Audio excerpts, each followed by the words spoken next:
Thank you for joining us at this webinar focusing on Target 4 and the Kunming-Montreal Global Biodiversity Framework. This is a series of webinars running over the next few days, so please do join us tomorrow and Wednesday. We'll have 2 more presentations geared towards understanding and implementing the species-specific elements of the Global Biodiversity Framework. Tomorrow we'll focus more on approaches to ensure that conserving genetic diversity is integrated into national biodiversity strategies and action plans. And it will give an overview of genetic diversity indicators and the data available to monitor and report on genetic diversity.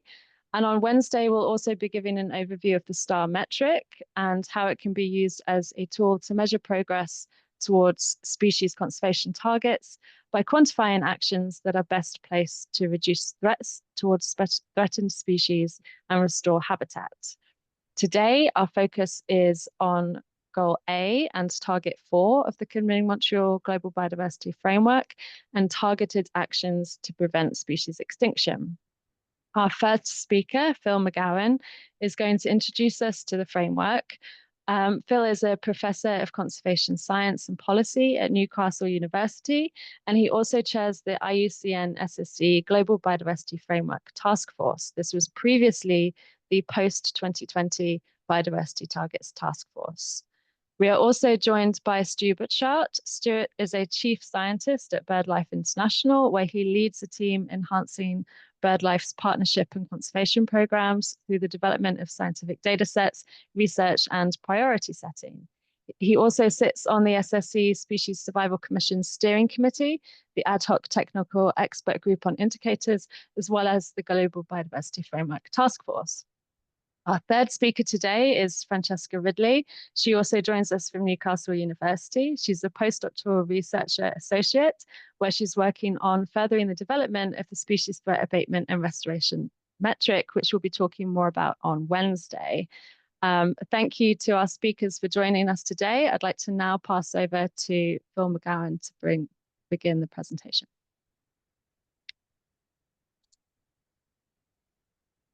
Thank you, Phil.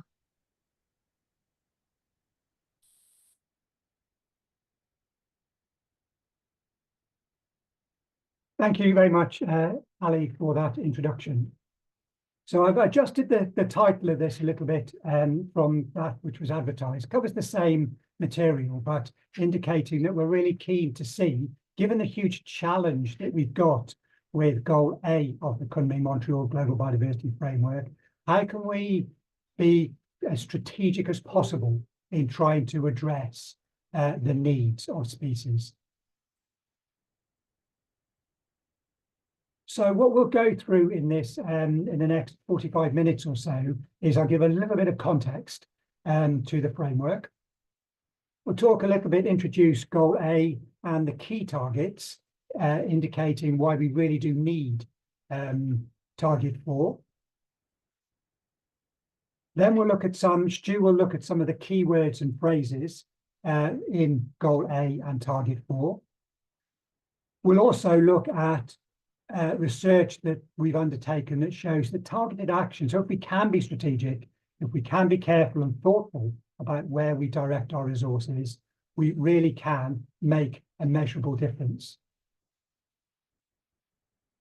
And then Chess will talk about the how do we work out, looking at all of this information that we have, how do we work out, looking ahead between now and 2030, what are those priority actions for species? And then finally, I'll come back in and just talk a little bit about what is needed now and give a summary of what we have covered.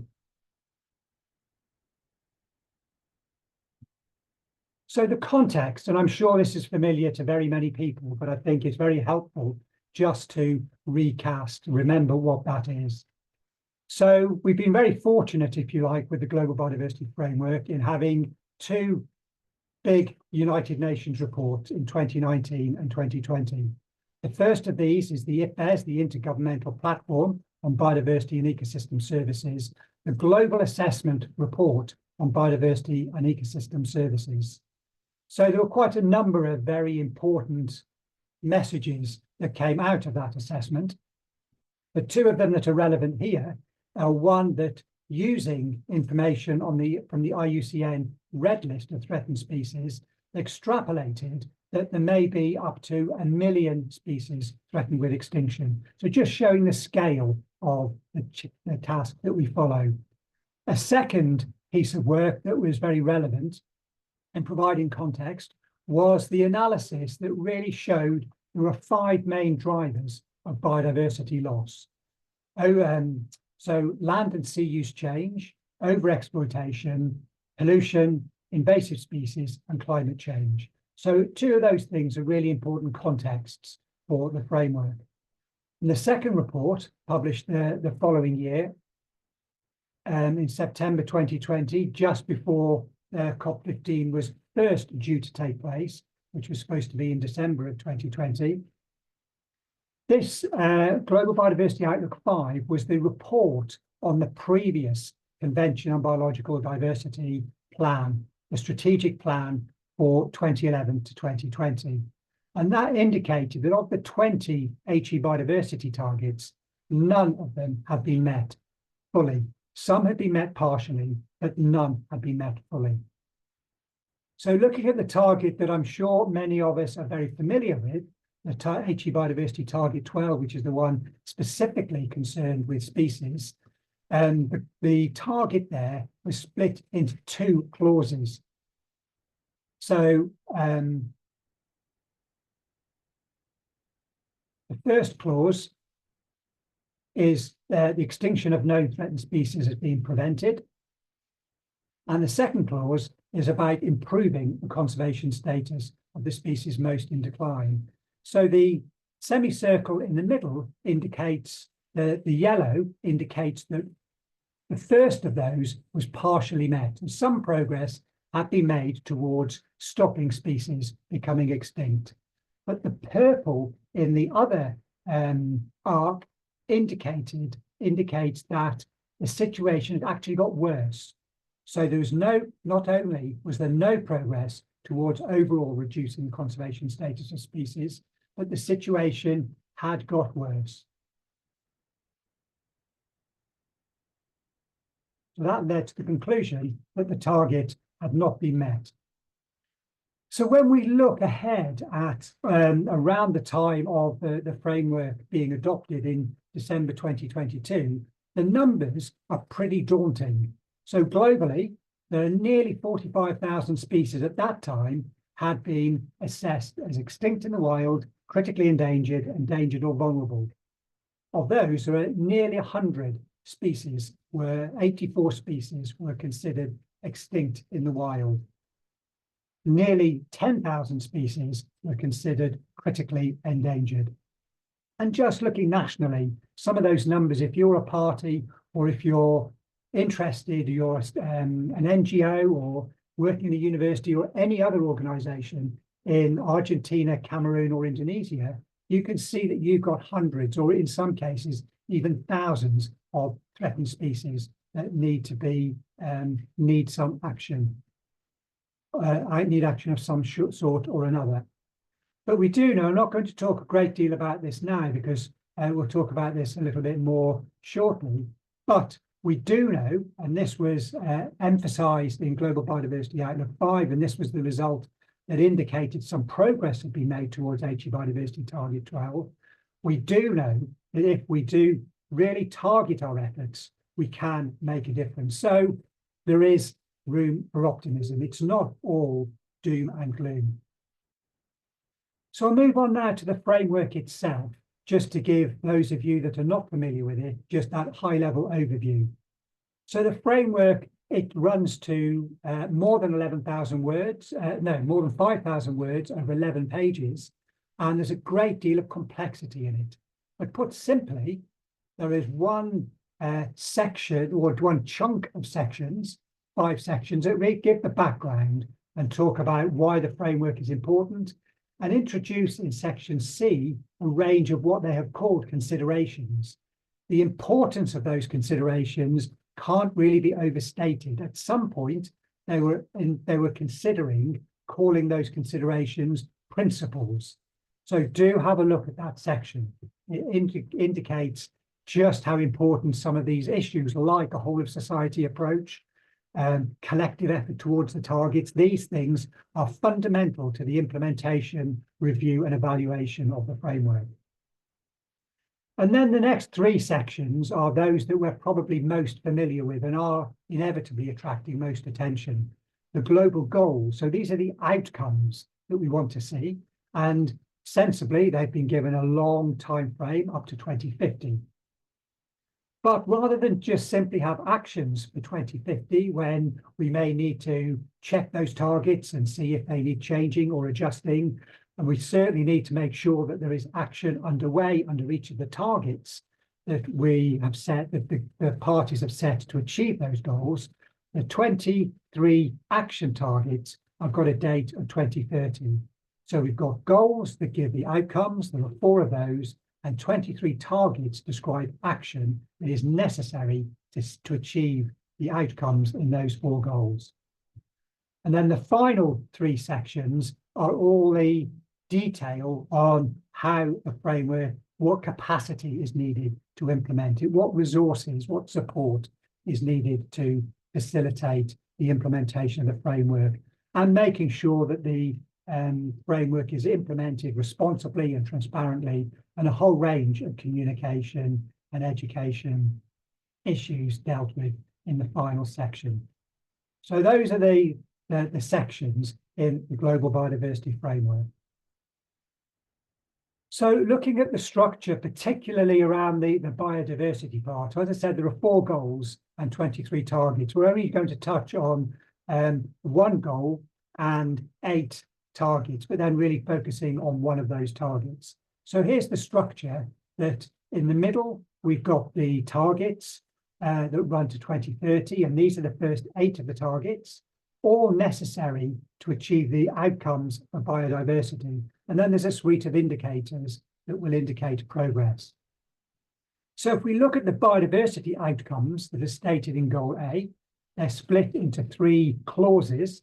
So the first of those is to do with ecosystems. The second, in the red box there, is to do with species. And the third is to do with genetic diversity. And those are the 3, if you like, levels of biodiversity that the convention has defined in the original convention document. And it's mostly that clause on species that we're going to be concerned with now. So those map on quite neatly to the IPBES 5 drivers of biodiversity loss that were really brought to attention in 2019 in that global assessment of biodiversity and ecosystem services. So land and sea use change are really dealt with in the first 3. And then there's a straightforward mapping across the direct exploitation, invasive species, pollution and climate change. Of all of those drivers have got their individual targets. What jumps out there is that urgent species action is an addition. So I'll come back to that in a moment. It's worth having a very quick comparison with Aichi Biodiversity Target 12 from the previous convention strategic plan with Goal A. So these are the outcomes that we want to see in the Global Biodiversity Framework now. So the wording around extinction is fairly similar. We've got a similar emphasis on the extinction risk of species, referred to under Aichi Biodiversity Target 12 as conservation status. The wording is different and the emphasis is a little different, but that component of species conservation is there in both the target and the goal in the framework. But what is new in the Kunming-Montreal Global Biodiversity Framework is a desire, a stated outcome for the abundance of native wild species. So that is something that is new. So this gives us now, these are the wording. So we've got Goal A and Target 4. And then I've underlined there at the beginning, the part that is really of concern to those of us that are concerned with species conservation. So why is Target 4 there? It's the only one of these 8 targets that doesn't map directly to the IPBES 5 drivers of biodiversity loss. And it's this emphasis on urgent management actions that it is very rewarding to see that in the final text. So the need for Target 4 is all driven by a piece of research that showed that if you look on the right-hand side, the figure, it mapped the targets at that time in the draft text, but clearly updated to make sure that it was relevant for the final text. It mapped those targets onto the threats that are identified in the IUCN Red List threat classification. I'm looking at species in the comprehensively assessed groups, and looking particularly here in the vertebrates, birds and mammals.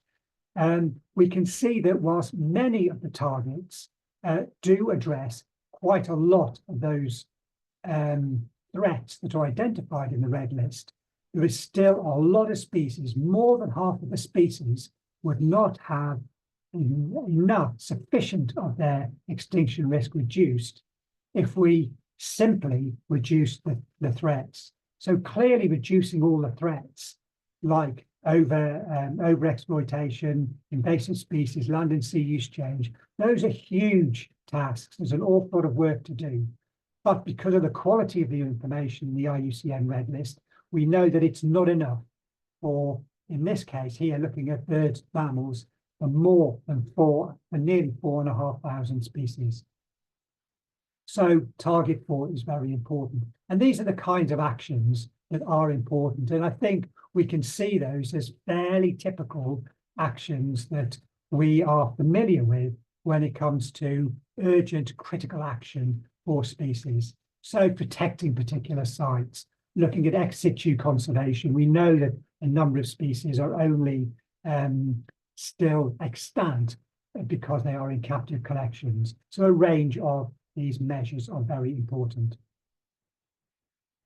And finally, from me, just looking at that geographic spread, the darker colours here show where the actions, the species-specific actions, are most important.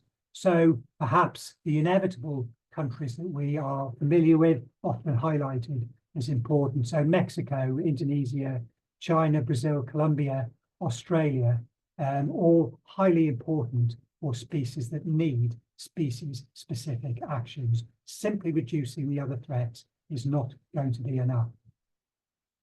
So now I'll hand over to Stu, who will talk through some of the keywords and phrases in Goal A and Target 4. Thanks, Phil. If you can move it on to the next slide.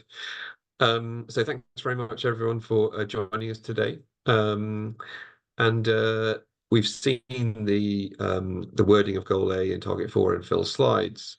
And this wording was adopted as a result of negotiations between 196 parties.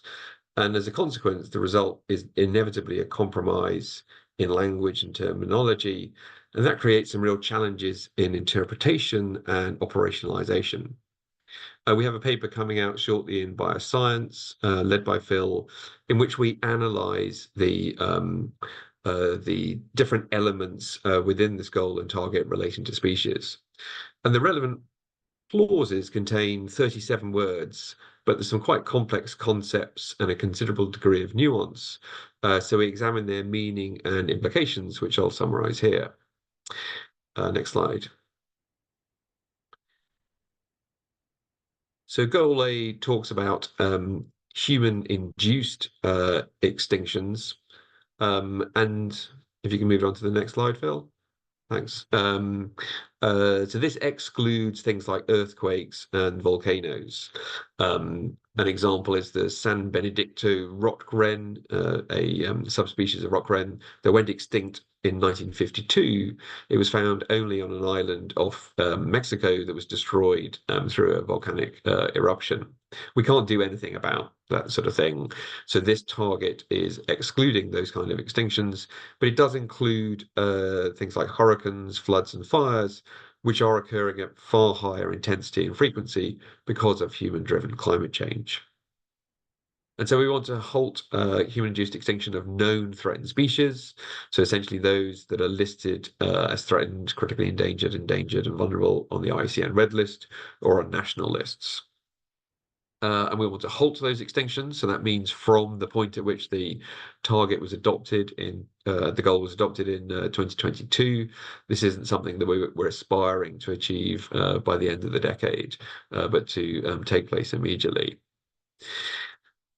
There's a clause about reducing the extinction rate of all species tenfold. So this is referring to not just the known threatened species, but all the species that we share the planet with.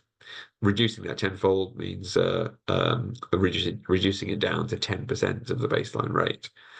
This is a real challenge to measure, both because of time lags. It takes time before extinctions can be documented and confirmed, but mostly because we've only described probably 1 in 8 species to science. So it's very hard to know whether something has gone extinct if we don't even have a name for it or recognize it as a component of biodiversity. There are a couple of ways in which we might be able to explore whether we've achieved this or not, or are making progress to it. One by modeling extinctions using the data on the red list for known threatened species, but we know that they're biased, or potentially modeling in relation to habitat loss. By contrast, reducing the extinction risk of species tenfold is rather more tractable, given we can use the red list index. Next slide. So the red list index is an indicator that shows trends over time in the overall extinction risk of species. And it's a recommended headline indicator for goal A. And it's an index of survival probability, which is the inverse of extinction risk.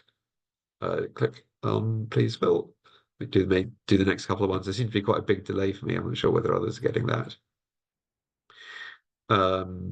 So the current RLI value is 0.72. This is the value of the aggregated index across all the comprehensively assessed groups. The inverse of that is 0.28, and a tenfold reduction of that would be reducing that value down to 0.028. We can then take the inverse of that, which gives us 0.972. And so a tenfold reduction in extinction risk means increasing the red list index value to 0.972. And we can use this to assess progress towards achieving that component of the goal. Next slide.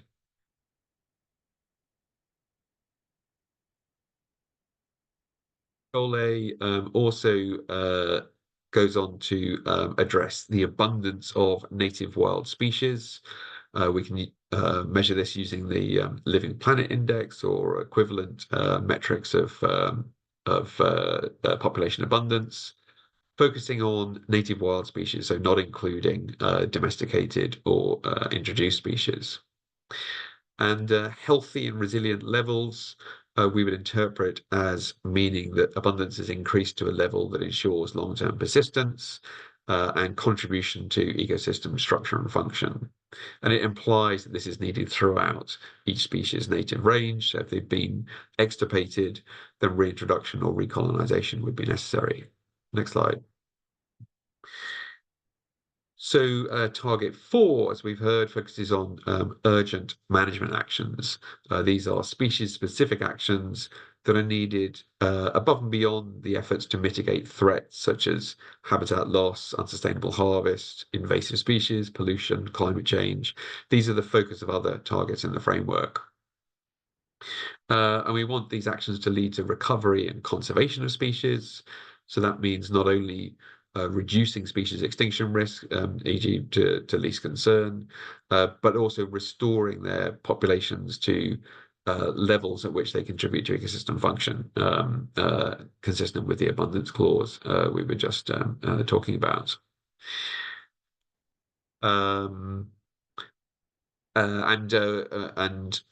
These urgent management actions encompass both in situ and ex situ. So it's policy responses, actions on the ground, but also conservation of species through captive breeding in zoos, aquaria, botanic gardens, and so on. There is a clause around sustainable management practices, which resulted from some very confused discussions in the negotiations. It's important to understand this isn't about sustainable use of species, but sustaining management into the long term to both achieve recovery of species, and maintenance of that into the future.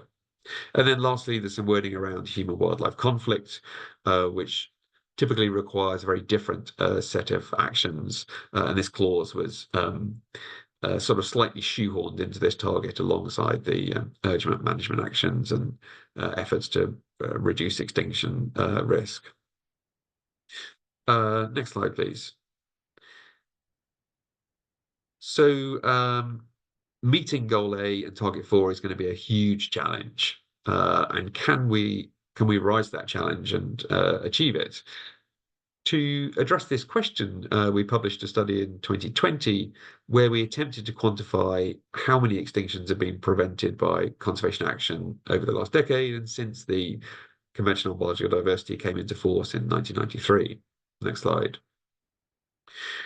And to do this, we brought together about 50 experts in bird and mammal conservation, and through a Delphi expert elicitation exercise, we estimated the likelihood that each species would have gone extinct in the absence of conservation over the last decade and over the lifetime of the CBD.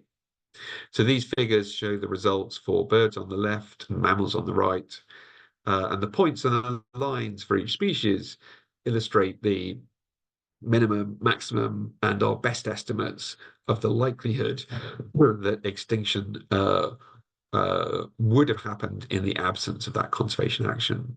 Next slide.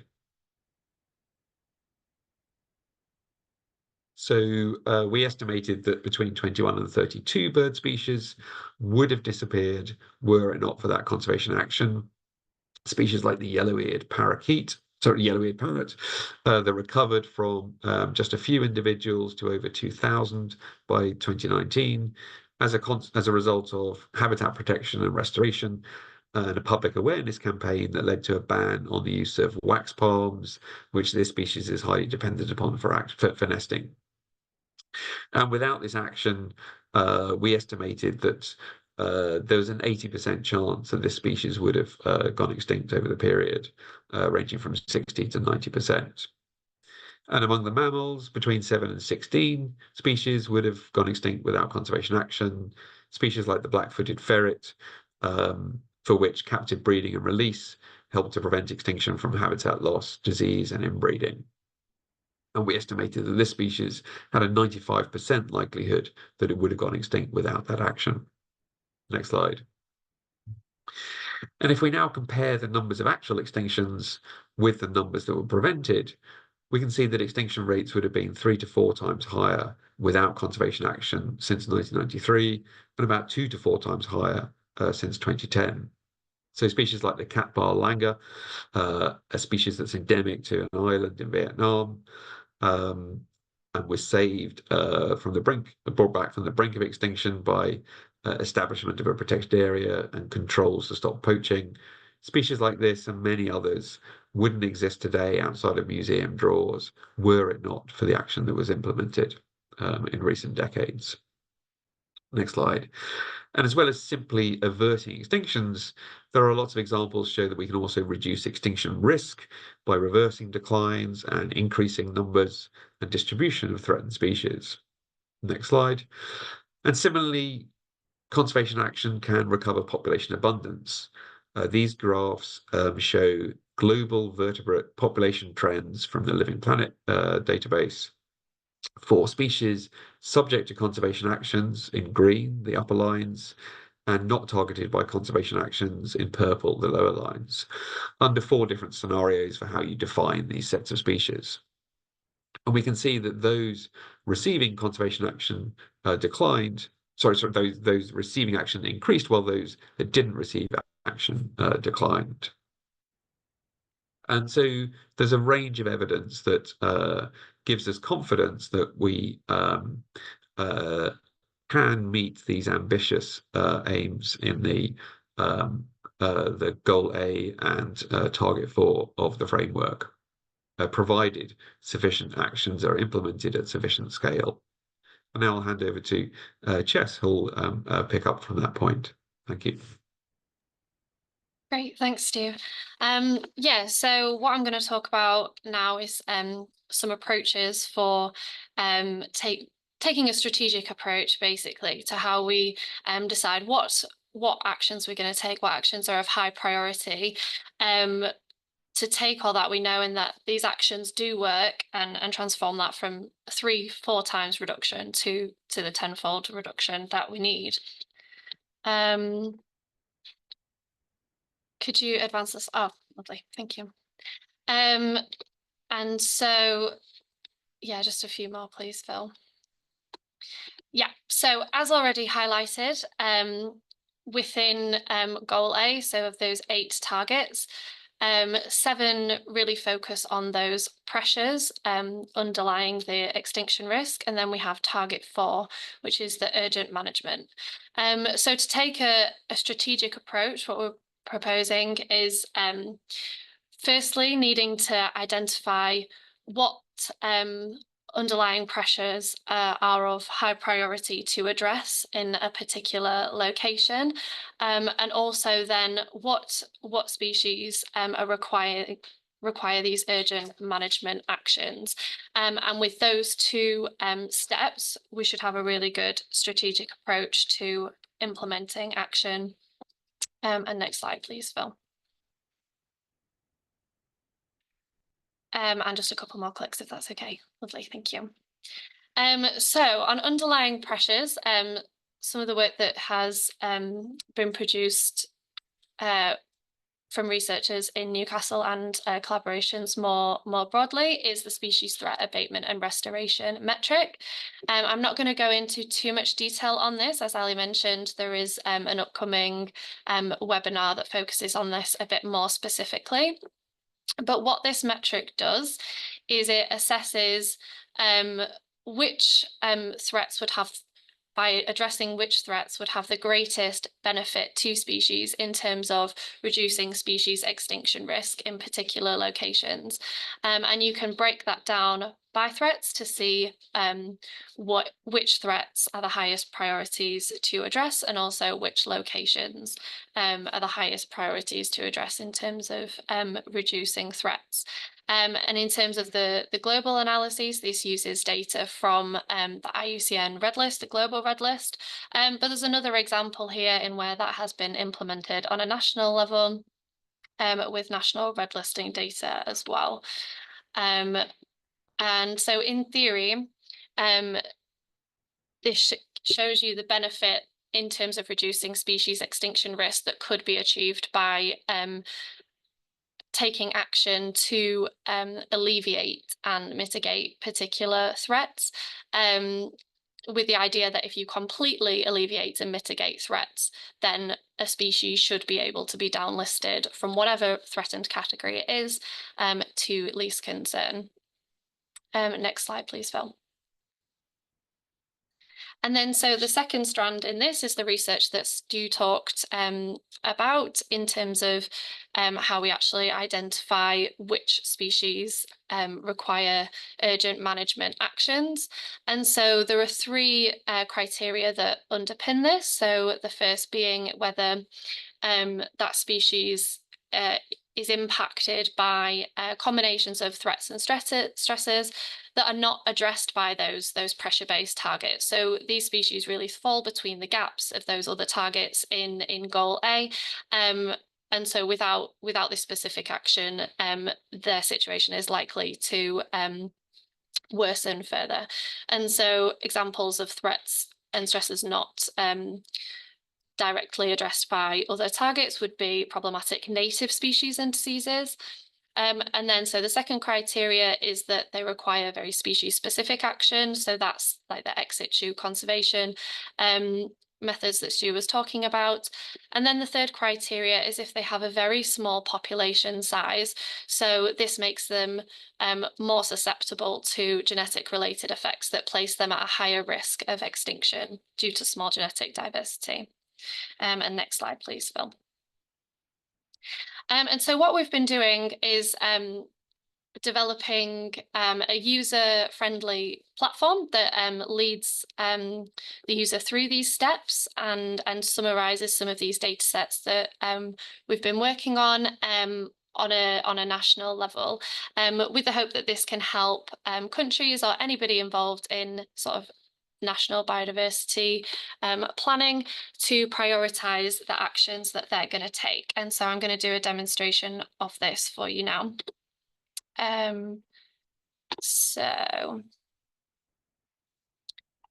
So those links on screen do take you to the app, but I'm going to demonstrate it locally for you. So hopefully you can all see that. Please do feel free to speak up if you can't. So when you first open the app, it'll come to this information page, which is quite technical at the moment. This is still in development, I should say. But so where you want to go is in the top right to explore the data here. And this brings you to a summary page that's made up of multiple sections. And so if I just temporarily collapse these sections, it'll lead you through these 3 questions. So firstly, which species require urgent management actions? What types of threats impact these species? And then what actions are recommended for these species?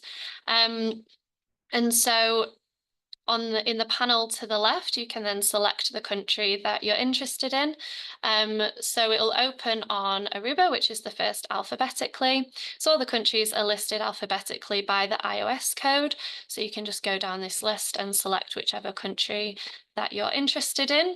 If you don't know the ISO code for your particular country, you can search for it in the blocks below. So I just had it on Colombia there, for example, if it's South Africa, and it'll bring that up there for you.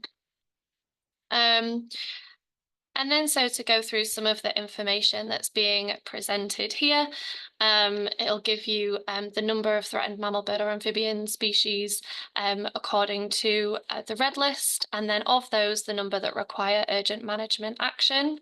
It should be noted that so the version of STAR, so it goes into using STAR to prioritize the threats further down. That's been based on the STAR paper that was published in 2021, based on the 2019 version of the IUCN Red List. So there are currently still some mismatches in the versioning here, as that's still in its development version, but as that STAR layer is updated, they will become synchronized in terms of that version. So we've applied those criteria to get the number of species that require urgent management action, and it gives you a percentage of those threatened species that do require urgent management action. It'll show you the breakdown by taxonomic groups, and then you'll get a table of the species details, which criteria that they were classed under as needing urgent management action. And then these are ordered by that threat abatement potential, which is the threat abatement component of that STAR metric. And this is why I mentioned that there are some mismatches. So where there are gaps here, these will be species that were not included in the original STAR calculation. So back on the 2019 version of the red list. So that's why you have some gaps here. But the plan for this app is that will all be synchronized, so they will all be filled. So then you have your list of priority species to work from. And then it also goes into using that STAR metric. Aruba probably isn't the best example here, but to give you that distribution of threats for those species requiring urgent management action. And then finally, what actual actions are recommended. So, for example, if I go to Colombia, where there are quite a lot of endemic species and has a very high species richness, these figures get a lot more interesting. So yeah, all as I've explained. And so as this species details here aren't separated out by threat, this is all on a species level. What these threat abatement potentials mean here, so they're based on the IUCN Red List category that allocates the total score. And then where that threat abatement potential is the total potential score for that species, that indicates that it is an endemic species. And so 100% of that species area of habitat is within that country. And so as we go further down in some of these tables, you'll start to find species where it's not exact, and that means part of that species' global area of habitat does not occur within that country. And so it weights the scores like that as well. So in a particular country, if a species area of habitat, only a very small proportion of it occurs within that country, it will have a much smaller score for that country. And so in this way, you can start getting a priority list of species and threats to address that are important for those species, and then also an indication of what action needs to be taken for those species. And you will notice with a country like Colombia, some of these lists are still quite long. So another thing that we're considering is giving countries the options to remove some of those species or add some more species in based on their own national priority lists, and giving a justification for modifying those. And then that list of species can form the basis of reporting whether there are actions in place for the particular threats or the particular actions that have been identified. So I'll stop sharing that one. Oh, I don't know if Phil, we can have the slides back. But yeah, so that's something we're working on to help use this sort of two-stage approach. And if you could just click on for me, Phil, to get all those bullet points up.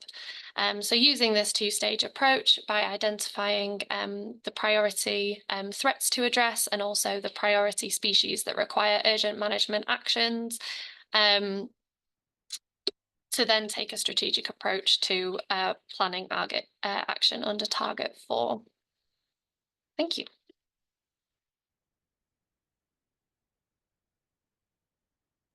Thank you very much, Jess. So just moving on now to the final couple of slides. So it's really thinking now what is needed, and then I'll just summarize what we have been through.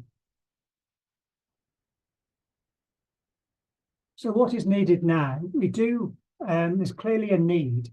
Whilst the Global Biodiversity Framework encourages all actors, so a whole of government and a whole of society approach, a lot of what we've talked about has got a spatial component to it. So we're really keen for parties, and it's parties who have to do the reporting, to be able to have a real focus on the outcomes. It's very straightforward if you are involved in activities and it's the management and the pursuit of funding or other things that might occupy you, but it is those outcomes in Goal A that are really absolutely critical that we all develop, align our activities with a shared focus on that. So it is about halting extinctions, it is about reducing extinction risk and extinction rate, and it is about healthy and resilient populations. So it's those outcomes that we really need that focus on. Secondly, we do need access to information that will help achieve the species elements. Chess has given an example of one tool that we hope will be very helpful and very quickly. At the CBD meetings that were held in Nairobi last month, there was one meeting of the science body, the subsidiary body on science, technology and technological advice. And there was also the body that meets for implementation, to promote implementation. They both talked a lot about the real need for meaningful scientific and technical cooperation. There's a lot of information available, not always created with end users. So the end users, the parties, on the ground NGOs in countries can be a bit swamped and overwhelmed by the amount of information available. So we really need to work with those people who can really make a difference to make sure they have access to information that will give them the best chance of meeting these species elements. Capacity building, cooperation and knowledge exchange is very important. We've just had a visit recently to small island developing states. And some of the challenges there in managing data and identifying what needs to be done and where are huge. It's no criticism of those countries, but countries that are 100,000 people strong will clearly have very different capacity and ability to manage their knowledge than if you are, for example, the European Union with 300 or more million people.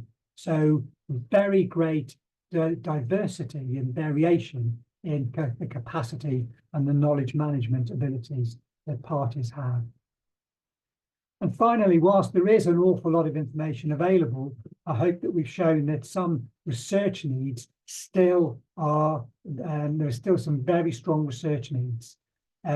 Stu mentioned the indicator for goal A, and that red list index is currently one of the indicators for target 4 as well, but there's no indicator around actually trying to make sure that urgent management action is underway, gathering together that information and trying to point people in the direction of where urgent management action is most needed. So there are still some research needs. So just to conclude then, goal A identifies the outcomes for species. So those are the things that we want to see. And so they address extinctions, extinction risk, and population status. So those are the 3 components of species, the 3 elements that we are very keen to see those outcomes improved by 2050. As Stu mentioned, the politically negotiated wording of goal A and target 4 does require some thought, and we're sure that it'll take a little bit of time for some of these words and phrases to be standardized and for their different interpretations to be brought together and harmonized. But we hope that the paper that Stu mentioned is a first and hopefully significant step forward towards that, so the implementation can be clear and focused between all of the different actors, not just between parties, but between parties and NGOs and others who are keen to act. All of the targets are important to achieve these outcomes, and target 4 urges targeted action in addition to threat reducing targets.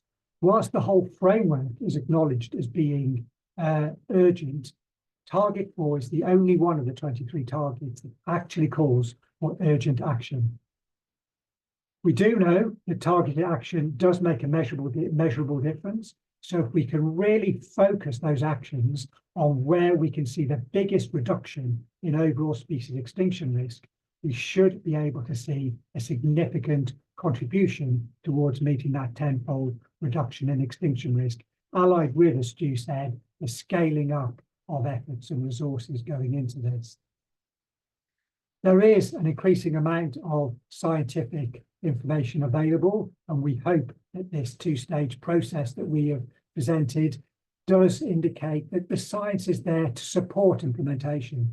It's obviously down to parties and others to make their own decisions about how to act, but we are more than ready to help support implementation by guiding action through this process, wherever it will be helpful. Thank you for listening.